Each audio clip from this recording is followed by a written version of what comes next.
А во-вторых, открываю наше слайд-шоу. Вы все видите, да? Пока все хорошо. Да. Отлично. У меня ничего не видно, к сожалению. Ага. Почему-то видно. Наташа, Наверное, да, не знаю, Кать, вы видите? Шнитке, я имею в виду, Кать Шнитке. Вы видите, да? В смысле, что, наверное, камера на всех. Ну да, я тоже вижу только аудиторию. Вы видите только аудиторию, а не мой экран, да? Да, я вижу вас. Ага, понятно. А может быть, знаете, что тогда мы можем сделать очень быстро? Хорошо, видео. Сейчас. Подключить. Ну, тогда вот, все, я вижу, все. Извините, я просто не нажала на нужную кнопку. А на какую кнопку надо? Там, когда там что-то внизу, accept. Все, я вижу. Ага, ура. То есть все видят, замечательно. Да, все видят. Все видят. Ну, хорошо, да? Тогда позвольте мне перейти на английский язык и еще раз вас поблагодарить за сегодняшнюю встречу. Thank you all for joining me today. I really appreciate you finding time for this initial pre-workshop meeting. The major reason why I wanted to get together before my coming to Moscow is to maximize the time we get to spend together on site. As you can see from the name of the workshop, the scope of what we're hoping to do is really quite large. So my hope is to hit the ground running, as they say in the United States. That is, to really get to work right away as I come to Moscow, and to save ourselves some time on introductions and warm-ups, etc. So that we can cover as much ground as we possibly can when I arrive to Moscow. So today we're gonna briefly go over some of the points. First of all, I will introduce myself very, very briefly, introduce the course and its format, most importantly, my expectations for the workshop, and talk a little bit about second language acquisition as a field, its central questions. And I would also like to leave you today with a homework assignment. I know you're all excited to get more work, but I promise this work is quite enjoyable and will just help us get on the same page. All right. So what is it that we want to cover today? I just mentioned that, right? We really just want to do a quick overview of all of these things. And the first order of business is my deepest gratitude to Dr. Yeremina for the kind invitation and the introductions, and also to the rest of the faculty of linguistics at Высшая школа экономики for inviting me to teach this workshop.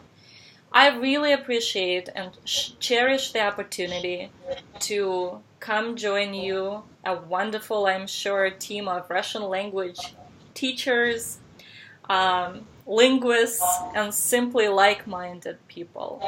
In my own work as a second language researcher, I mostly work with people who work on English. Second language acquisition, the field of second language acquisition, because of its history and circumstances, has been very English-centric, as you know. A lot of research has been done on English as a second language. So for me to be able to work with people who work on languages other than English is a really great opportunity. So what I look forward to is not only to share my knowledge and my experiences with you. My hope is that I get to learn from you, from your experiences in the classroom, from your ideas about language, language learning, and language teaching. So thank you again. This is a big thank you. So now I'd like to briefly discuss the goal of the workshop as I see it. So this is a professional development workshop for teachers. And the word development is key here.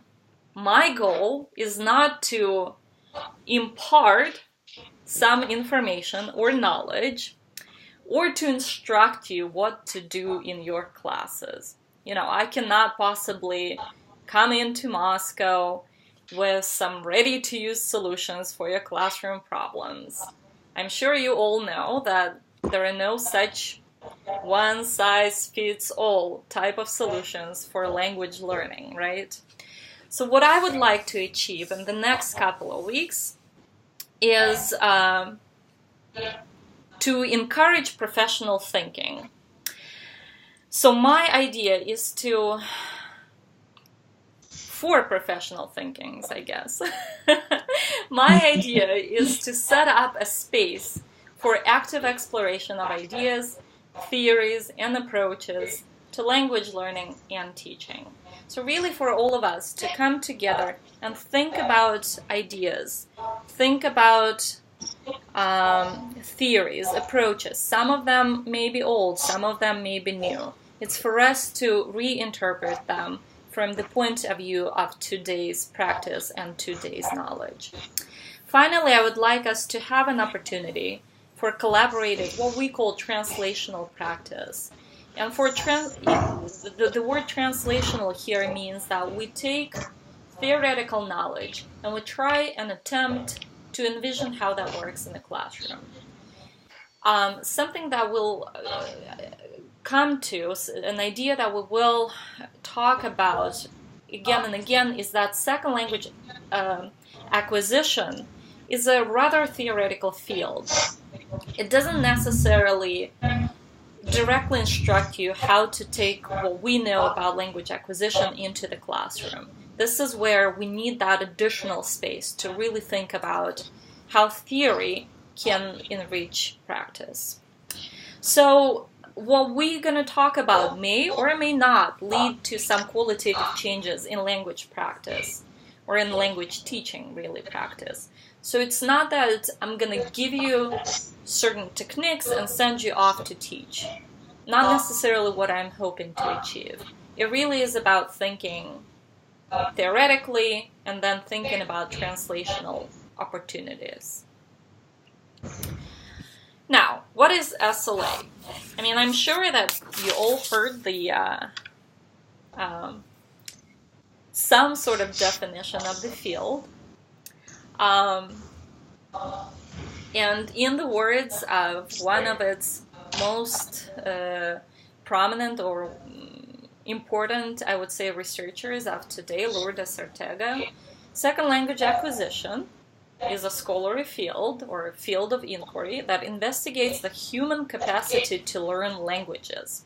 It's important that we are dealing with languages other than the first, which means that a second language is acquired during late childhood, adolescence, or in general after the first language or languages have been acquired.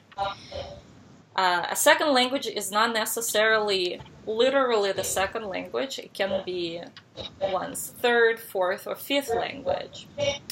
What's important is that the field studies a really wide variety of complex influences and phenomena that contribute to what Ortega calls a puzzling range of possible outcomes when learning an additional language, again, in a variety of contexts. So what we can see here is that this definition is very packed. Basically, SLA does a lot of different things because it deals with a very complex phenomena. People learn a lot of languages once they have acquired the first. And usually, typically, unlike the first language, the second language is acquired in a very diverse set of contexts. It can be a classroom, it can be immersion, it can be self-instructed type of instruction, methodologies matter, etc. What we know is that outcomes differ, again, unlike first language acquisition. what we get as a result of second language acquisition can be very, very different. You know that. You know that no single learner in your class knows exactly the same amount of Russian or the same rules, or they can apply them to the same extent. And we know that the reason for that, the reason for such a diversity in outcomes is a number of different influences, and we've been trying to establish what these influences are. We've been talking about the influence of the first language, we've been talking about the influence of motivation, etc., etc. So there are lots of things that SLA has been trying to cover. So in the past 40 years or so, since this more or less official beginning of the field of SLA, it has become increasingly multidisciplinary. It pulls from many different disciplines. It has become very multifoci, so it focuses on different parts of its investigative agenda, and that really is a lot to process. Often we begin the investigation of the field of SLA with these sort of questions that help us unpack this definition. And so these questions kind of relate to all these different dimensions of SLA, right? So these questions are who learns what, how much, and under what conditions. So very sort of generally speaking. And if we look at the who, if we look at the learner, we know that the learners are very, very different. Again, if we talk about first language acquisition, native language acquisition, our learners are kind of the same to a greater extent than second language acquisition learners, right? So here we have to talk about age. We have to talk about individual cognitive abilities. And when I say individual cognitive abilities, we're not talking about, people with learning difficulties necessarily, although it is also something that we have to understand might be an issue in the classroom. But we can, to an extent where we can talk about differences in working memory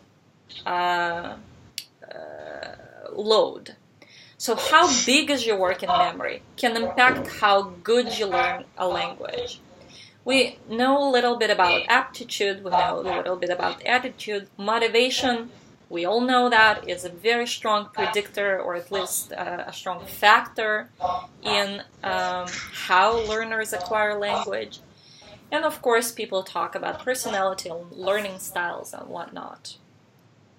So SLA, as a field, is to a great extent deals with the question of learning, the process itself. So what does the process of language acquisition entail? So we're going to talk a little more about this. And people ask this question again and again, and there is a lot of research devoted to this question of whether second language acquisition is still an implicit acquisition of linguistic knowledge, or it is rather an explicit learning. Which mechanisms, cognitive mechanisms, are involved in learning a second language? We know from first language acquisition research that learning the first language is largely implicit, at least to a great extent. What about second language learning? It's still a huge debate in the field. The question of what a learner learns is also still very, very valid. What is it that the learner is supposed to learn and acquire? It's not an easy answer as it may seem, right? Are we talking about knowledge? Are we talking about skills? Are we talking about what a person can do? Are we talking about a possibility, that competence? Or are we talking about what is actually happening in either a classroom or in a naturalistic setting? Are we acquiring grammar first, or we're really acquiring functions? These are not all the questions, obviously, but just some that illustrate that question of what it is that the learner is supposed to learn and acquire.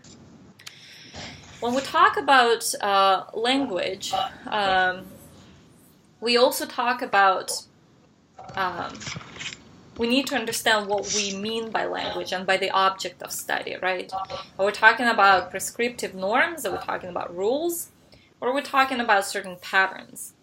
Do we want our students to be able to deal with different registers, modes? Even the acquisition of spoken mode is qualitatively different from the acquisition of written mode. We know that.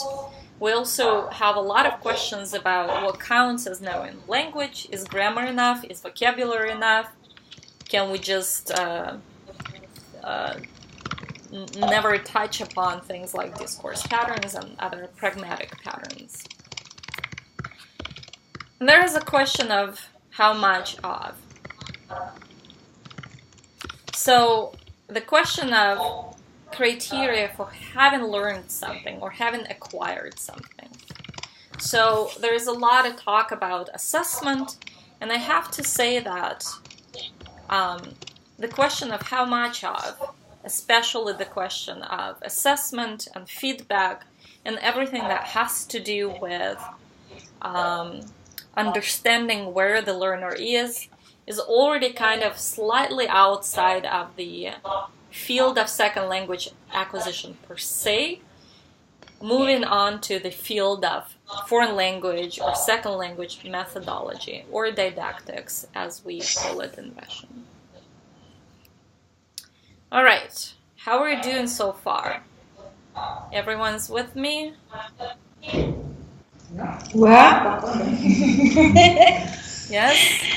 Okay. All right. And the question of conditions, of course, is something that is also quite an interesting area of inquiry. So we ask all kinds of questions here. What is the amount of type and type of exposure to second language that the learner gets? And how does that impact their learning, right? Also, we're talking about naturalistic exposure or versus instructed setting. And we understand that processes, actual cognitive processes, might differ depending on where the learner is. We can also talk about methodologies, techniques, and approaches to instruction, which may or may not impact. I mean, I'm definitely a strong proponent of the fact that they do matter, that they do direct processes, even cognitive processes. But it is not entirely clear, always clear how. So how do we deal with these many different huge questions that we outlined just now? How do we narrow down the scope of investigation for ourselves, right? Maybe not for everyone in the field of second language acquisition, but for ourselves, for the workshop that we want to have. So in our discussions with Olga Sergeyevna, we decided to start at the start line. Also notice how cleverly the start line is also the finish line. What this means is that I would like to start with the questions which the field outlined itself from the very beginning. But these are also the questions that the field and all the practitioners, language teachers, come back to time and again. So in a way that the start line is always a finish line too. So the questions are very broad in a way, but it's important to remember what they are. And it's, I think, really important to come back to them all the time. So obviously, this is the central question of the field of second language acquisition. What is language acquisition? Now, without answering a more linguistic-y per se question on the nature of language, we cannot possibly even attempt to answer this first question, right? So in order for us to be able to understand the process of language acquisition, we also need to formulate for ourselves the answer to the question of what language is. Now, conceivably, if we tell ourselves that language is a set of syntactic rules, or a language is a bag of words, or a language is a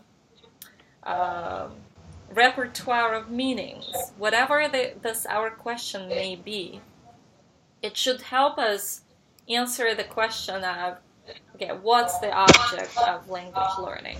So if I know what language is, conceivably, I know what my learners are supposed to be acquiring, right? So that doesn't necessarily answer the question of what the process is. So we also need to be able to understand what it is and how, if at all, I can control or direct the process. How can I encourage and foster the linguistic development of my students, right? Clearly, there is no just this kind of linear progression from one question to another. They're all intertwined, and there are many, many, many more other questions that we can possibly ask. But for our work together, I would like to suggest that we have these in sort of at the foreground, and we discuss and learn from the position of an attempt to answer these questions for ourselves in the next couple of weeks. Whatever is obviously possible in the short amount of time that we are allotted. Okay, so over the course of the workshop, and more so during the first part that we call lectures, right, we will be answering these questions from the point of view of a limited number of prominent SLA theories and approaches. And the reason why I say limited number is because we cannot possibly go over everything that is out there in the SLA. Well, I get to choose which ones that we look at, but you're more than welcome to ask me questions or to send your suggestions either before the seminar or during the seminar if you want to maybe spend more time on one approach or another. But of course, I specialize in certain types of theories, like if you want to know a whole lot more about universal grammar and the approaches to SLA from the point of view of the Chomskyan theory, I won't be the best person to answer questions like these, but I can certainly direct you to other resources and other people in the field who can answer these questions. So, even though we call this part of the seminar lectures, I envision them to be highly interactive, highly dialogic. I do not want you to take anything for granted. I don't want you to say, okay, this seems reasonable, it must be true. I really want you to challenge the ideas that I bring, the ideas of these very smart people, and challenge them from the point of view of your current beliefs. I think it's really important to start any kind of intellectual pursuit really starts with something, with what you believe in right now, today. And that will allow you to challenge the theory, to look at it from a critical, analytical point of view. But it will also allow for the theory, or research rather, to challenge your ideas, your currently held beliefs. And I think this is where that kind of active exploration, this development of professional thinking is happening. So we're going to do this through interactive lectures and then also collaborative translational work. So in the second part of the seminar that in the program is called something like hands-on practice, something like that, we will engage in that translational work. We will work from the position, if I like this idea, or I believe that this theory, or a set of compatible theories, and what they say about language acquisition and language learning works for me, how do I translate this into a classroom activity or into a set of advice for a teacher, or just creation of a instructional unit, something like that. It's not necessarily something ready to go, but really is a design, is a creative transfer of theory into practice. I hope we get to test run some of these new pedagogical ideas. This might be a little more challenging, but also a little more fun. So this is where we get to, look at this work that we've done, and again, analyze it, reflect on it, talk a little more about theory, and whether it's actually good for the classroom at all. I would also like to wrap up our seminar with maybe a very short session where we brainstorm all these other questions that you will have, all these ideas that you would like to explore a little further. And I think it will be useful for both Olga Sergeyevna and myself in terms of thinking about future possibilities for professional development. So, Olga Sergeyevna, I'm speaking on your behalf here, but I'm sure that you two are, like to continue. Yes. All right. So another major part of our meeting today is me giving you homework. So this homework is easy, I promise. Easy and fun. It's called a visual depiction. So when I was talking to a colleague about this assignment, and something that we have used before, she got a little concerned. She said, well, we are talking about Russian teachers. Do you think they might get a little suspicious about your American New Age way of giving assignments? Doodles? Pictures? I don't know if you are suspicious of this, but it is a real assignment. And it has very strong intellectual power. And I will show you why when when I get to Moscow and we get to talk about this. But if you feel a little suspicious of the value of such exercise, just kind of, play along, bear with me, and create a visual depiction.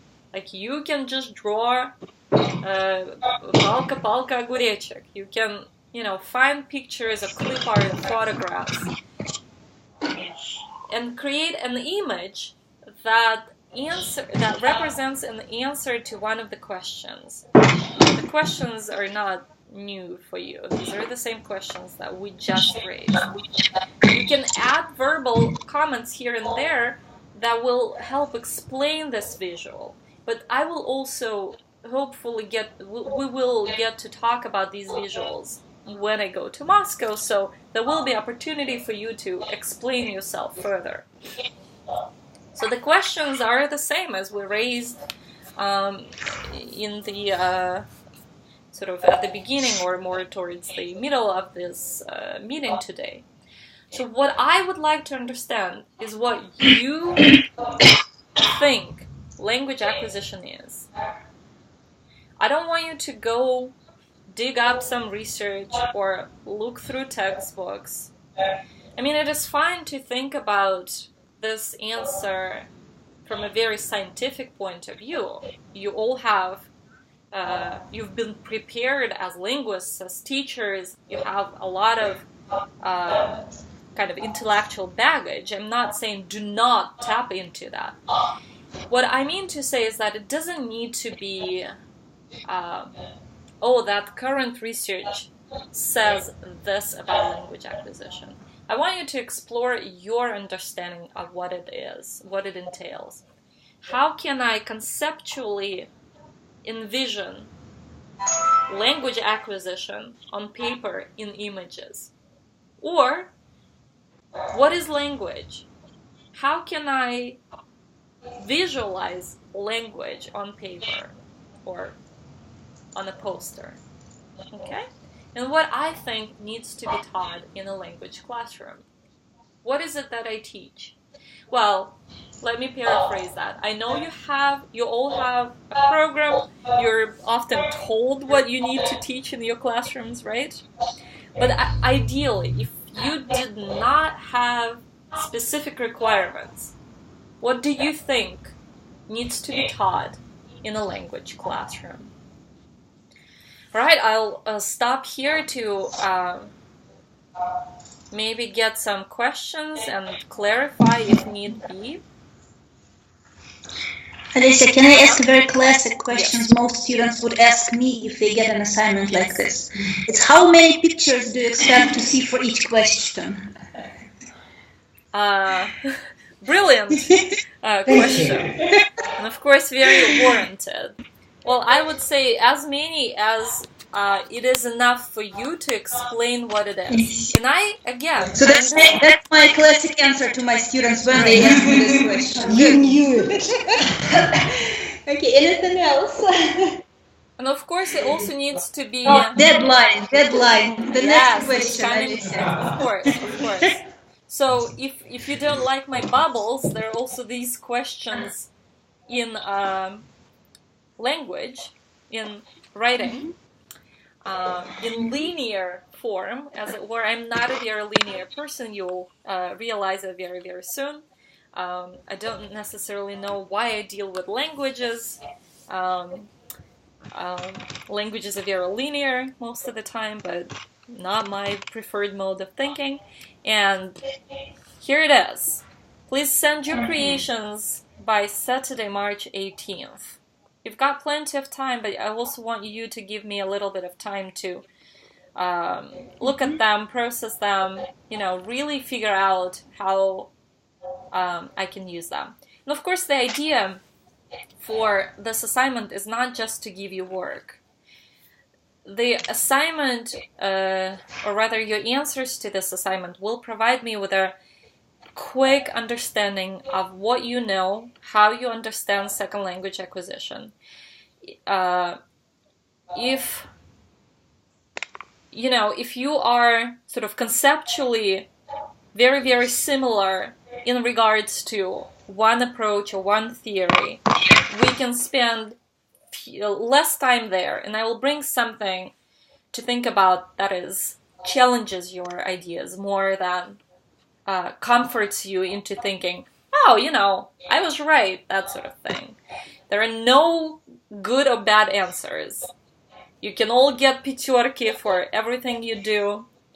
It really is, in the same way that we test our students when we enroll them into our programs, we need to understand what they already know and what they don't. This is a way for me to assess your current thinking. They don't need to be, again, I said that you can add language to your pictures. That language doesn't need to be English.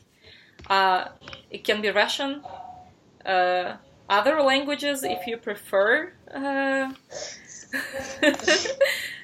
But, generally it's a way for you to play creatively, challenge yourself into kind of a slightly different mode of thinking. Okay? Any other questions? Any other questions? Okay, so let's have people come closer to the microphone so they can... Олеся, привет, это Оля сейчас. Здравствуйте, Оля.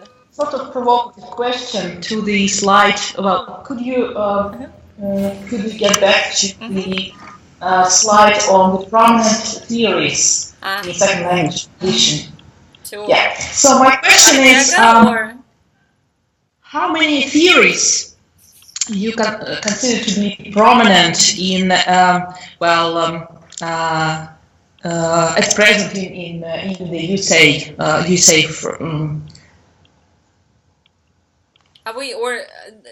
I'm sorry, Oля. Were you looking for that? This is painful. No. It's too.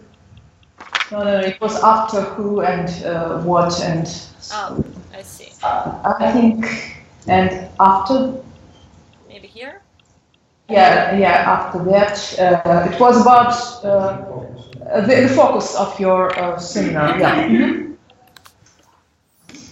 All right. A limited number of. So yeah. All right. How many? You said that we are going to to look at a number of prominent SLA theories. Right. Yeah. So my question is, how many theories are there now, at least in the USA, are considered to be important and influential in the. And of course, it depends on who you ask, right? Right. But I'm asking you. You're asking me. So in order to answer this question, I will probably refer to another prominent person in the profession. And by the way, I'm not entirely convinced of his own theoretical thinking, but absolutely he is a very, very important figure in the field, Bill Van Patten. And he has a wonderful textbook which lists about 12 theories that have, and you know, according to him and according to many other people, that have produced maybe the greatest impact on the field. In addition to the 12 chapters that he lists, 12 theories or approaches, we usually add another little book by another prominent figure in the field, Dwight Atkinson, who adds a shorter book on alternative theories, which he lists about 6, and most of the alternative theories actually not so alternative anymore, quite honestly. So, you know, I would say that in a regular class, in a regular graduate seminar, we list about that many, 16 or so, and then we take a really good look at about 8 or 10. And of course, I cannot possibly bring all of them to this workshop. So my idea is to touch upon just a few here and there, give a sort of a historic overview, and then bring a few chapters by people like Michel Paradis, who is one of the sort of founding fathers of the idea of declarative versus procedural memory, a person who contributed a lot to the idea of implicit learning versus, implicit acquisition versus explicit learning. And I think this is a discussion that is very, very crucial to understanding where the field is today. I would like to talk about associative learning. I wouldn't call it a theory, but approach for sure. So sort of one of the learning theories that sprang out of kind of work on cognitive linguistics, cognitive science, and first language acquisition. So we're gonna probably read a chapter by Nick Ellis on associative learning. And, you know, again, because I certainly see how his ideas relate and explain what we might observe in a classroom. do you want me to continue, or would you rather wait till I get there to get more information on the exact theories that we're going to talk about? So we'll wait for you to come here and give us more direct information. So, Olesya, we are looking forward to get the list of the readings, because everybody wants to come a little bit at least prepared and know ahead of time what to expect. So when should we expect? That sounds wonderful. I mean, I would certainly. I can send you a list of readings sometime not next week. This week, it's already Monday. One of my personal, I don't want to call it requirements or demands, just something that I would like to ask of you, is to sort of dissociate yourself for the purposes of that assignment, of the visual assignment. Do this disregarding this kind of hardcore research that we're gonna read. Well, I wouldn't call it hardcore, but it's still fairly scientific and researching. So I'd like you to sort of think first about where you are right now, and then maybe start on the readings, if that's okay. So basically, no reading for us until we all submit the homework. Good. Okay. Well, I can certainly send the readings to you, and you will decide how to. Yeah. Best to make it fast then. All right. Anything else? Yes, I'm slowly working through all of the copies. One of the reasons why I'm so slow, because a number of books or a couple of chapters that I wanted to make a copy of come from my own books, and they kind of all look like this, and I don't want to subject you to too many of my doodles and my comments on the pages, so I requested those books from the library so that I can make clean copies for you. Mm-hmm. Okay, very good. I think we can Anything else? Yeah, or